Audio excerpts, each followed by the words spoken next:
Orbit में revolve नहीं होगा। या ऐसे कह सकते हैं भाई, आप जब भी अगर जाइएगा गंगा जी किनारे आप लोग हर घाट घूमते हैं, बट अगर कोई वीआईपी आपके साथ हो तो वो हर घाट उसमें से भी कोई न कोई एक, यस सर। जैसे अगर मोदी जी आएंगे तो क्या वो हर घाट पे तो जाएंगे नहीं? यस जाते हैं सर गंगा जी। गंगा जी जाते हैं क्या, बट हर घाट पे तो नहीं जाते होंगे। यानी रविदास घाट से स्टार्ट कर राजघाट तक जाएं। यस एकदम गंगा जी में जाते हैं लेकिन ऐसे तो नहीं जाते ना भाई। वो कहीं एक स्पेशल पे जाकर उद्घाटन करते होंगे। Yes sir. बट आप लोग जब एक सब पे जाइएगा ना, क्योंकि आपका टारगेट अलग होता है, उनका टारगेट। चलिए इधर आइए भाई, लिखेगा out of this infinite, out of this infinite हाँ available circular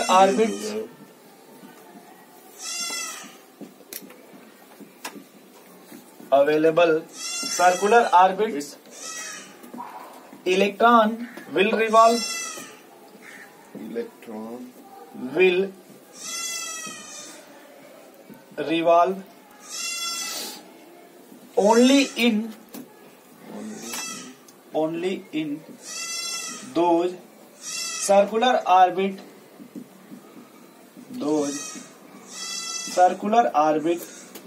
in which its angular momentum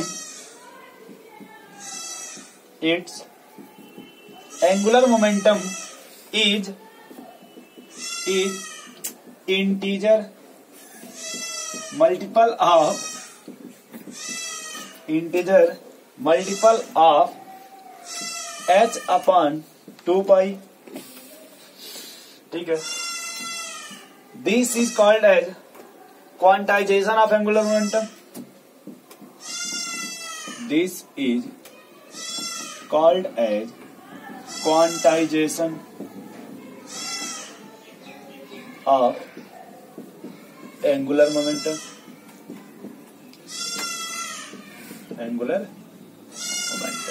ठीक है भाई। अब देखिए थोड़ा सा यहाँ पे, अगर हम सिर्फ मोमेंटम की बात करें, किसका मोमेंटम, देख लें ऐसे भाई, मोमेंटम ये आपका हो जाएगा मास इंटू वेलोसिटी। जब कोई लीनियर मोशन होता है, बट एंगल तब बोलेंगे भाई एंगुलर मोमेंटम जब कोई सर्कुलर हो। बोलिए भाई, एंगुलर मोमेंटम, तो इसको लिखते हैं भाई mvr, यानी जैसे ये मास हो गया, वेलोसिटी हो गया, और कोई रेडियस हो जाएगा। जैसे देखिए अब यहाँ से कुछ रेडियस भी होगा ना। यस जरूर होगा भाई। कोई अगर इलेक्ट्रॉन यहाँ पे तो उसका कुछ मास भी होगा। रिवॉल्व हो रहा है तो वेलोसिटी भी होगा, और एंगुलर है तो यहाँ से कुछ रेडियस भी होगा। इसी बोलते हैं एंगुलर मोमेंटम mvr बराबर nh upon 2 pi, nh upon where n बराबर 1 2 3 इनफाइनाइट। n की वैल्यू क्या हो जाएगी भाई, और इसी बोलते हैं इंटीजर नंबर। इसी क्या बोलते हैं, इंटीजर नंबर या इंटीजर मल्टीपल। सर ये भी लिख दीजिए h बाई पाई की वैल्यू सर आती है ना, हाफ है, उससे कोई मतलब नहीं है सर। नहीं सर ऐसे ब्रैकेट में लिखिए, नहीं समझ रहे आप। इसमें उसे कहीं कैलकुलेट नहीं करना पड़ेगा, कैलकुलेट करना पड़ेगा आपको, तो वो बता दे रहा हूँ क्या कैलकुलेट करना पड़ेगा। h अपॉन 2 पाई है, ठीक है, NH √2 इंटू √2 लिख सकते हैं ना, ये 2 को। यस ये भले से लिख सकते हैं कि √2 इंटू √2। ये हो सकता है आपको रिक्वायरमेंट कभी आ जाए, या फिर NH कट लिख दीजिए, ये आपके काम का है, NH कट। यस सर वही हम लोग सर h में 2 पाई से डिवाइड करेंगे तो NH कट आएगा, मतलब NH हाफ ना। नहीं यार, उसका वो कोई h अपॉन 2 पाई का एक सिंपल है कि ये भी होता है, h कट भी आप बोल सकते हैं, या h हाफ। अच्छा h हाफ, तो सर h हाफ की वैल्यू नहीं, उससे वैल्यू से कोई मतलब नहीं है। एंगुलर मोमेंटम पूछेगा तो आपसे कोई वैल्यू नहीं पूछेगा, उस फॉर्मूले का शॉर्ट फॉर्म है ना सर। हाँ, बट n रहेगा, n को नहीं चेंज करना, सिर्फ h अपन 2 पाई को h हाफ भी बोल सकते हैं आप। और अगर एनसीईआरटी पर पढ़ लेंगे तो आपको याद हो जाएगा हमेशा के लिए। चलो भाई आगे। एक सेकंड। अच्छा ऊपर का तो मिटा सकते हैं ना। हाँ सर, इधर दिखता नहीं है ना, लिखते हैं तो। अच्छा कोई बात नहीं। ठीक है ना, आप दिख रहा है ना।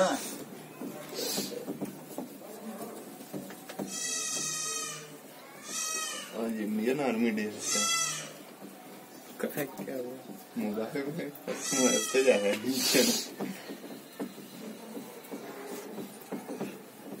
हो गया।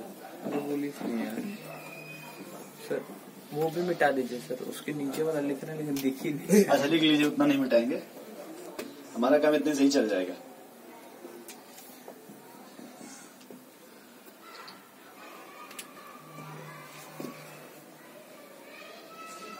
थर्ड पासुलेट हुआ ना, लिख लो भाई, पहले लिख लो। लिख लो। एम आपका मास ऑफ हो जाएगा इलेक्ट्रॉन, वी वेलोसिटी हो जाएगा, आर आपका रेडियस हो जाएगा, एच लिखना तो लीजिएगा प्लैंक कांस्टेंट, जिसकी वैल्यू आपने कल लिखा था 6.6 × 10⁻34 जूल सेकंड। यस सर हो गया। चलिए बहुत अच्छी बात है।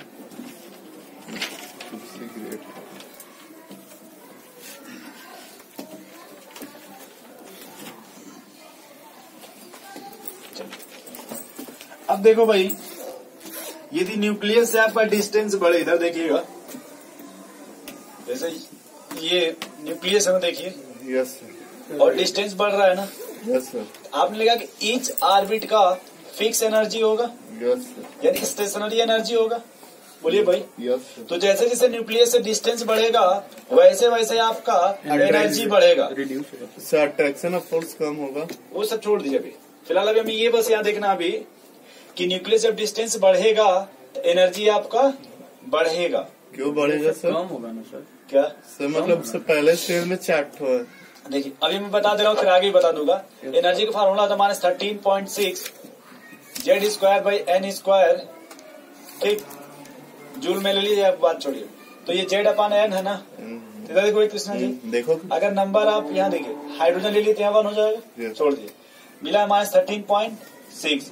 अगर आप फर्स्ट सेल लेते कितना, फर्स्ट। तो 1 का स्क्वायर कीजिएगा तो 1 आएगा। यस सर, ये वैल्यू आप कितने, -13.6 आएगी ना। यस यस अगर आप सेकंड लेंगे तो -13.6 अपॉन 2 का स्क्वायर 4 हो जाएगा। यस अगर 4 कीजिएगा तो -3 चौको 12 -3.5 आएगा कुछ। यस सर, बोलिए। Yes, तो इधर देखिए भाई, आपने कहा अगर मैथ में अगर ये मान लीजिए जैसे से नहीं मानते हम लोग, ये 0 है और इधर ये +1 ये +2, सही है ये, यस एकदम सही। और इधर देखिए आपका -1 ये -2 ये -3। यस सर, तो अगर ये मान लीजिए -13.6 है, ये अगर -3.5 आ गया तो ये वैल्यू तो बड़ी हो गई ना। यस सर, माइनस माइनस में इस तरह से देखिए, यस सर, समझ जब डिस्टेंस बढ़ेगा तो आपका एनर्जी बड़ी। नोट कर लिए सर, इलेक्ट्रॉन वोल्ट में आता है इसका। क्या, ठीक है, अभी हम यूनिट पे नहीं जा रहे हैं, अभी हम यूनिट पे, अभी हमें बस ये डाटा जो इसको हम समझा रहे हैं आपको कि एनर्जी बढ़ेगा या ले लीजिए। फिर फोर्थ पार्ट ले, energy of each stationery orbit, energy of each stationery orbit is fix and as distance of electron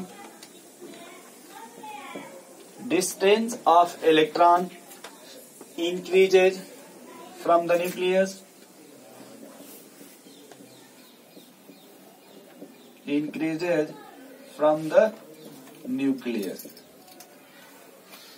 from the nucleus its energy also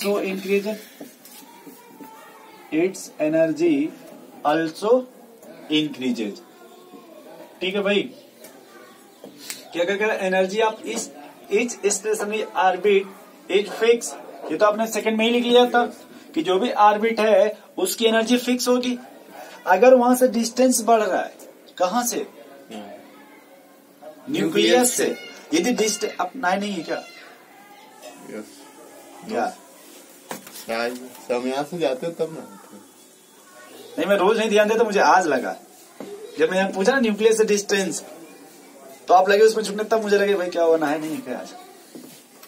इधर देखिए, जब न्यूक्लियस से डिस्टेंस बढ़ेगा तो आपकी एनर्जी बढ़ेगी, ठीक है, तो आल्सो इंक्रीजेज।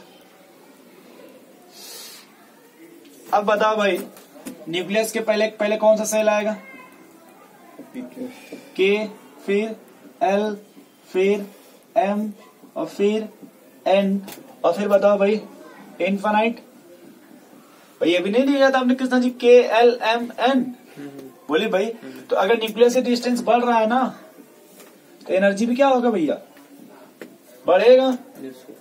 अब देखो, आप समझना थोड़ा सा, यहाँ पे निगेटिव वैल्यू -13.6 है, यहाँ देखिए आपको -3.5 आया, यहाँ आएगा -1.5, यहाँ आएगा -0.85। समझ रहे हैं ऐसे? तो अब इस निगेटिव वैल्यू को देखिए, वैल्यू इंक्रीज हो रहा है ना। Yes sir. बात समझ रहे हैं? तो जब न्यूक्लियस से डिस्टेंस बढ़ेगा तो आपका एनर्जी बढ़ेगा, ठीक है भाई। अच्छा, सबसे अधिक एनर्जी कहाँ पे होगा? इनफाइनाइट पे, और इनफाइनाइट पे कितना हो जाएगा भाई? तो ये मत सोचिए जीरो, भाई ये निगेटिव वैल्यू है। जीरो होगा, जीरो से भी बड़ा हो जाएगा ना। क्या एनर्जी जीरो कैसे? बात समझिए ना, आप इस निगेटिव वैल्यू देखिए, डाटा जैसे ये बता रहा है, ये -13.6 में मत जाइए। नहीं सर, डाटा हमको समझ में आ रहा है। हाँ, जैसे पहले देखिए, यहाँ ये जैसे निगेटिव है ना बहुत, उसे देखिए ये बढ़ा और बढ़ा और बढ़ा ना, यहाँ पे और बढ़ेगा, तो यहाँ पे आ जाओ ना, यहाँ पे आ जाओ, -13.6 इंटू एन स्क्वायर, एन का मतलब आपका इनफाइनाइट ले रहा है ना, तो 20 कीजिए, मतलब 20 की वैल्यू रख। अरे इनफाइनाइट का 20 कैसे रख सकता है भाई? नहीं, ये इनफाइनाइट की जगह 1 है, बट एन की जगह इनफाइनाइट है ना। Yes sir. इसका स्क्वायर अगर करेंगे तो कितना आएगा लगभग? सर जेड की जगह 1 क्यों रखेंगे? अपने मन से आपको ये टर्म मान लीजिए, उससे क्या मतलब है? अच्छा, बट ये तो एन है ना, नंबर ऑफ ऑर्बिट। Yes, तो एन की जगह आप इनफाइनाइट, तो 1/इनफाइनाइट कितना आएगा अकॉर्डिंग टू मैथ? यस ये सब छोड़ दिए, 13 पॉइंट छोड़िए, 1/इनफाइनाइट कितना आएगा? 0। सर ये मतलब फाइंडेबल वैल्यू नहीं है क्या? अरे इनफाइनाइट ले रहे हैं यार, जैसे √90 की वैल्यू, sin 90 की वैल्यू क्या होती है? इनफाइनाइट उसी तरह। इनफाइनाइट अभी नहीं भी समझ पा रहे, सुनिए मैं बता Yes, रहा बाद हूँ, में आप टेंशन मत, नहीं बात में नहीं। अभी जब स्पेक्ट्रम पढ़ेंगे ना, यस तो वहाँ पे इलेक्ट्रॉन को जंप कराएंगे, ग्राउंड स्टेट से फर्स्ट में, फिर सेकंड में, फिर थर्ड में, उसी में जब आपका मूड बनेगा तो एक साइड इनफाइनाइट पे भी भेज देंगे। बात समझ रहे हैं? तो अभी हम इसको पूरा फाइंड आउट कराएंगे, आपको ऐसा नहीं किया नहीं पढ़ेंगे अभी, बस आगे भी एक हेडिंग आएगा स्पेक्ट्रम, जैसे लाइमन सीरीज, बामर सीरीज, पासन ब्रैकेट, फुंड, आपने नाम सुना होगा। वहाँ फिर इसको फिर एक्सप्लेन करेंगे। वो तो बस मैंने आपको बोहर में थोड़ा समझाने के लिए बता दिया बस, कि जो बोहर के पोस्टुलेट है उसको फटाफट निपटते चले जल्दी से इधर से। रेडियस तो क्या बोलते हैं?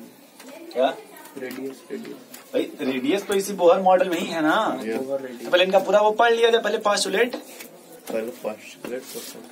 ठीक है ना भाई? अब देखिए, अभी आपने लिखा भी कि energy of each orbit is fix. यहाँ देखिए, as distance of electron increases, तो जब न्यूक्लियस बढ़ेगा तो डिस्टेंस बढ़ेगा। तो रेडियस का भी फार्मूला इसी में है, बोहर मॉडल में भी सब है। चलिए 5th क्वेश्चन लिखिए, 5th, 5वां। अब ये 5वां आपका है ना, आपके हिसाब से है। 5वां पोस्टुलेट ये है कि जो दुकान जहां है लंका पर वहीं रहेगी जब तक उसमें कोई चेंजिंग नहीं लाया जाए, न किया जाए। समझ रहे कृष्णा जी? भैया सत्यम भाई, Yes. जो दुकान जहां भी है वहीं रहेगी जब तक उसमें कोई चेंजिंग नहीं है, नहीं किया जाए। आपने हेरिटेज हॉस्पिटल सुना होगा लंका पे, यस उसके सामने कोई बिल्डिंग एक थी, आपने सुना होगा 2-3 मंजिला थे। पिछली बार ठीक ठंडी में उसको साफ कर दिया गया था जनवरी में, याद है? V2 के जस्ट पहले, यस सर याद आया? हाँ। तो जो जहां वहीं रहेगा जब तक इस पर कोई चेंजिंग नहीं लाया जाए, न किया जाए। या तो बाहर से एनर्जी दे दीजिए, यस या तो उसमें से एनर्जी खींच लीजिए। यस तो उसमें देखिए बाहर से जेस भी लगा दिया गया, यस सर, बोले भाई बाहर से ट्रैक्टर लगा दिया गया, Yes, sir. हाई कोर्ट से पावर उसमें लग गया। यस तो ठीक उसी तरह देखिए यहाँ भी क्या है कि अगर इलेक्ट्रॉन जिस ऑर्बिट में है वो उसी में अपना घूमता रहेगा। अगर आप एनर्जी दे देंगे और ऊपर चला जाएगा, अगर उसमें से एनर्जी ले लेंगे तो और नीचे आ जाएगा। ये बात समझ रहे हैं हम? Yes. ये 5वां पॉइंट लिखिए, unless until,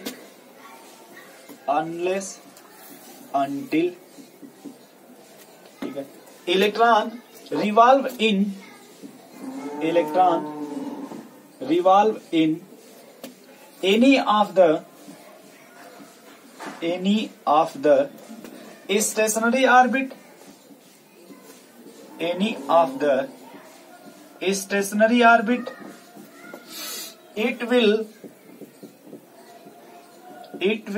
neither lose energy nor gain energy, neither lose energy nor gain energy। बोलिए भाई, इलेक्ट्रॉन जहां है वहीं रहेगा, जहां अनलेस अंटिल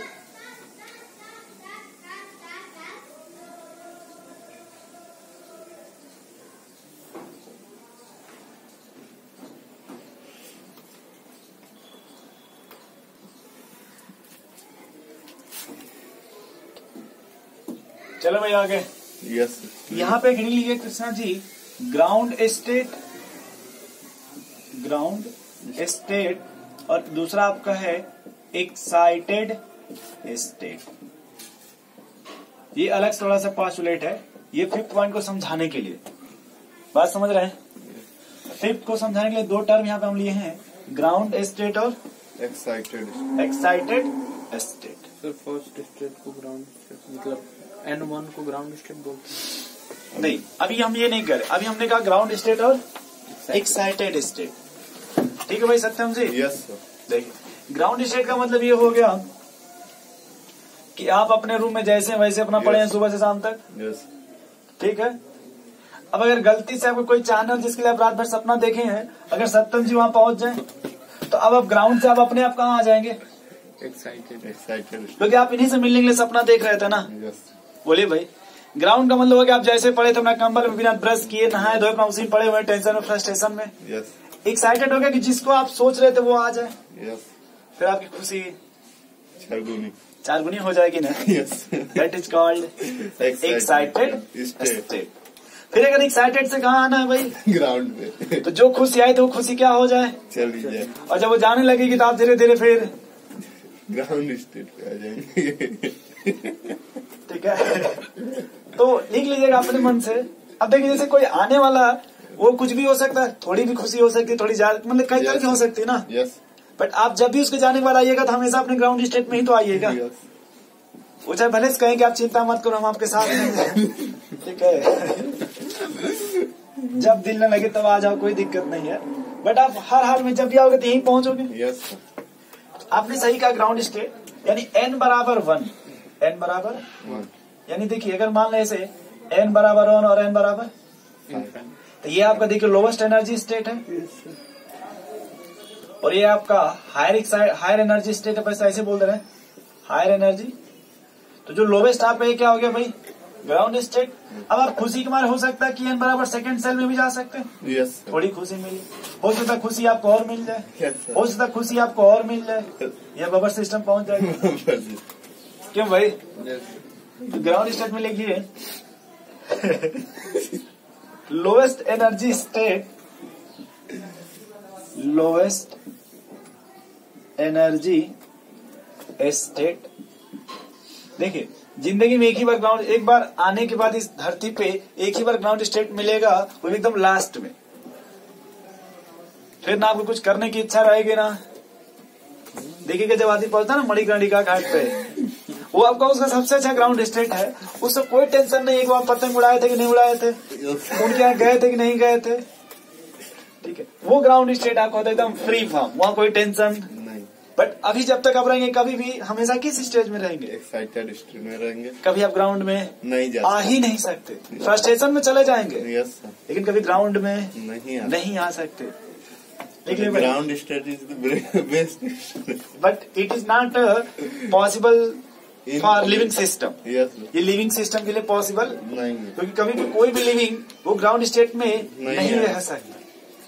कुछ न कुछ की आवश्यकता जो। अब ये हम नहीं कह सकते। हाँ लिख लीजिए भाई, lowest energy state is called as ground state. हाँ ये याद रखिएगा, n बराबर हमेशा कितना लीजिएगा भाई? 1। ये इम्पोर्टेंट है। ग्राउंड में जितने बोलते हैं ग्राउंड फ्लोर है, यानी जो सबसे पहला वही आप बोलते हैं ना ग्राउंड फ्लोर है। Yes sir. बोलिए भाई। Yes. अब वो उसके बाद आप चाहे फर्स्ट मंजिला की बात करो, चाहे सेकंड की बात करो, चाहे थर्ड की बात करो, या कोई भी आप 25 मंजिला बात कीजिए, यस सर। या दुबई में चला जाइए, वहाँ जो है ना बिल्डिंग, तो सर न्यूक्लियस क्या, न्यूक्लियस कोई फ्लोर नहीं है क्या न्यूक्लियस? न्यूक्लियस है तो वो उस बेस है वो, यस उसी में तो फ्लोर बनेगा। न्यूक्लियस आपका क्या है? बेस है, उसी में फ्लोर बनेगा, नींव। ठीक है, तो एक्साइटेड लिखिए भाई। Yes. Energy state, energy state comma दीजिएगा, other than lowest energy state, other than lowest energy state. ठीक है भाई। Is called as excited state, excited state. ठीक है भाई। तो n बराबर 1 छोड़ दिए, n बराबर 1, जैसे n बराबर 2, 3, 4, 5, 6 इनफाइनाइट। ठीक है कृष्णा जी। कृष्णा। एक बात और आपको थोड़ा समझा रहे हैं यार। यस। इधर देखो, जैसे मैंने कहा ये n बराबर 1 है, क्या 1 है, ये आपका n बराबर 2 है, 3 है सर, 4 है सर, 5 n बराबर इनफाइनाइट। नहीं 5 भी कर 5 लेते करो। हैं। अब इनफाइनाइट कर लेते हैं। ठीक है। यस। अब हमने कहा देखो भाई, अगर 1 से, अगर ये n बराबर 1 से वो कहाँ गया भाई? 2 पे एक्साइटेड मोड में आ गया। ठीक, एक्साइट गया, तो कुछ बट ध्यान ले- से देखो, ये फर्स्ट एक्साइटेड स्टेट है क्या? पहली बार। यस। यस। अगर वो n से कहाँ चला जाए भाई? सेकंड। नहीं, जैसे फर्स्ट से थर्ड में चला गया, यस। सेकंड तो ये आपका, ये समझ पा रहे हैं सेकेंड एक्साइटेड स्टेट कैसे हुआ? Yes sir. अगर n से वो फोर्थ में चला जाए तो yes third sir. Excited. Third excited, और अगर यहाँ से यहाँ चला जाए तो फोर्थ एक्साइटेड। वहाँ अच्छा, से अगर- वहाँ चल जाएगा तो कोई बात नहीं। इनफाइनाइट -1। हाँ एकदम सही। इनफाइनाइट। अच्छा, यहाँ पे एक बात इन्होंने बहुत सही कहा Yes, sir. कि अगर मान लीजिए हमने कहा sir first excited state, yes sir. यानी इसमें एक वर्ड ये समझ में आ रहा है सर, अगर बात करें N1 का और N2 का, किसका? N2 का।